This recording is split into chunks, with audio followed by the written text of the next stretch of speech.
Aquí tenim l'euskera, que és una llengua minoritzada i també som un territori històricament molt oprimit.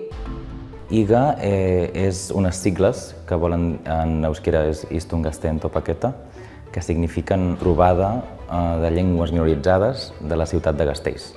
Hi ha des taules redondes per mostrar un peu el que se passa dins diverses comunitats, però també tot ple de causes a l'entorn de les associacions, de les organisacions internacionals. Je parle le quechua et j'ai aussi co-organisé la conférence. From Buryatia, it is a region within South Siberia of Russia, next to Lake Baikal. IGA és una trobada que passa a Euskal Herria, perquè aquí tenim l'euskera, que és una llengua minoritzada i també som un territori històricament molt oprimit, i més enllà d'oprimit, de resistència, perquè pots estar molt oprimit però no tenir les eines o que no succeeixi això, vull dir, que no sigui un territori en lluita. I des d'aquesta resistència també neix IGA, que nosaltres li diem que és una trobada de gent, però realment també és un espai de resistència a les llengües minoritzades. I jo crec que és aquesta la raó per la qual IGA succeeix a Euskal Herria i a Vitoria-Gasteiz en concret.